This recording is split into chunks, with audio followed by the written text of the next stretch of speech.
Bonjour à toutes et à tous, je m'appelle Olivier, je pourrais me définir comme un militant écologiste, radical, anticapitaliste.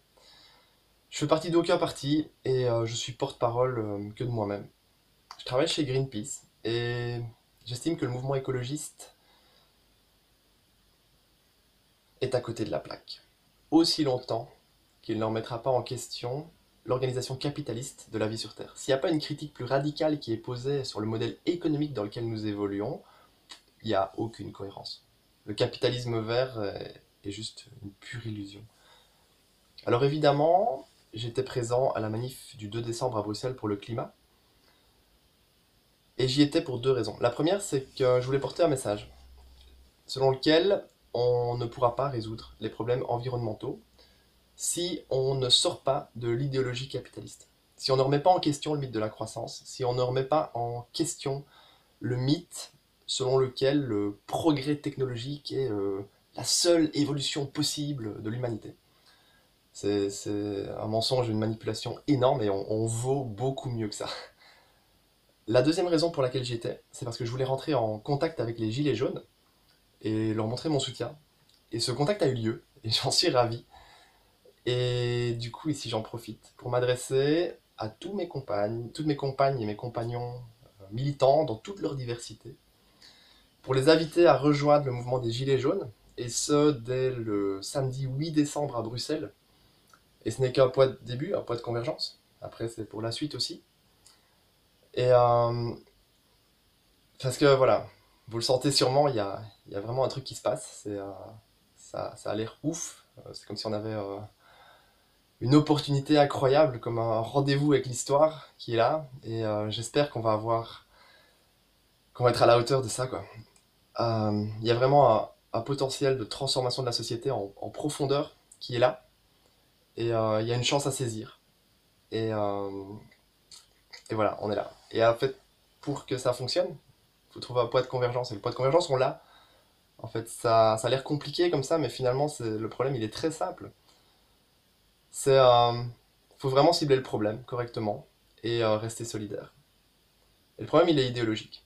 C'est parce qu'on est dans une idéologie, dans un mode de pensée capitaliste. Et de là, tout découle. Aussi bien les destructions des écosystèmes, de l'environnement, de la nature, que la destruction de notre humanité. Le système nous fait mal. On est tous perdants, en fait. Ça nous déshumanise de plus en plus. Et, euh, et puis c'est ce même système qui est à l'origine des plans d'austérité, des coupes budgétaires dans la santé, dans la culture, qui est responsable de la destruction de nos services publics, du détricotage de notre sécurité sociale.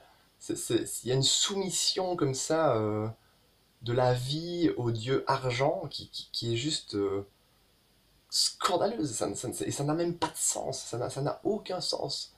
On vaut beaucoup mieux que ça, quoi. Et on mérite beaucoup mieux que ça, et on a un potentiel bien plus élevé que juste ça, quoi. Et, euh, et donc voilà, ce point de convergence, il est assez facile à cibler, et, euh, et il est très rassembleur, finalement. Alors, l'idée, c'est qu'on puisse converger un maximum sur base de ce magnifique, mais juste donc voilà, oui, en fait, oui, je vais profiter de ça pour remercier les Gilets jaunes de la première heure. Tous les Gilets jaunes, dans toute leur diversité et dans tous leurs modes d'action, dans tous leurs modes d'action, pour ce que vous avez créé de manière si spontanée, si autonome, si bam, quoi, c'est magique. Et ça fait plusieurs semaines, ça devient international, c'est juste, mais waouh, quoi. Et quelle leçon d'humilité pour toutes les sphères militantes, quoi. C'est voilà, un mouvement citoyen, pur citoyen, qui est arrivé et qui bourgeonne et qui bourgeonne. Et voilà, c'est vraiment la vraie démocratie qui est en marche en fait, qui se met en place, qui se cherche. Et forcément, c'est pas structuré, c'est pas encore clair, ça part dans tous les sens, c'est organique, mais c'est ça qui est beau aussi. Et ça se cherche et il y a un temps de maturation qui va se faire. Et on va tous y apporter notre petite pierre et tout. Et donc c'est juste waouh, quoi, c'est une intelligence collective qui se met en mouvement et qui grandit. Et c'est que le début, c'est que le début. Et donc, vraiment, je vous invite à rejoindre un maximum.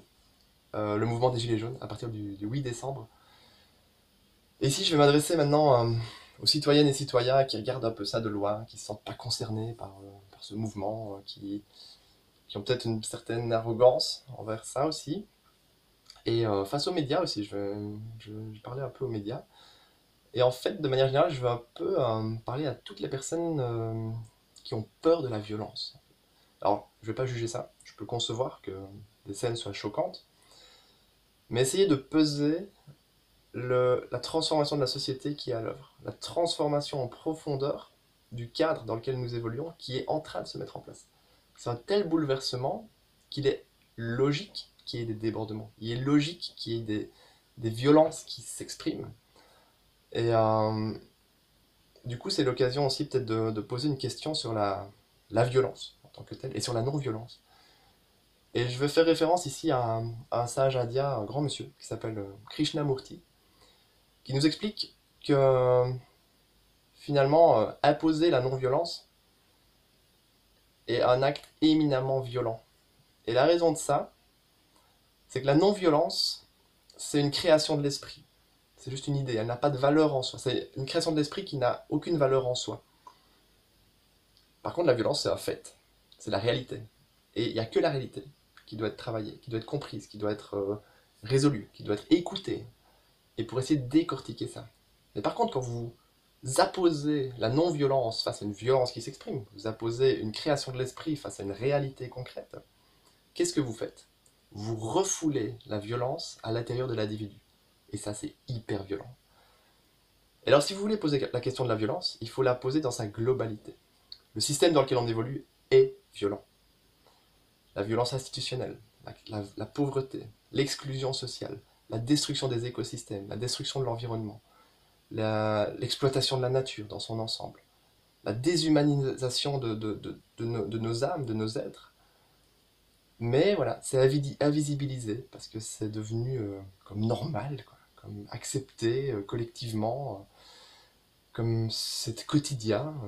Ça fait partie du mode de vie qui s'est développé. Et donc, du coup, cette violence-là, on ne la remet pas en question. Alors qu'elle est éminemment plus violente que des jets de pavés ou quelques voitures brûlées qui passent au JT. Et donc, je vous invite vraiment à poser la question de la violence dans son ensemble.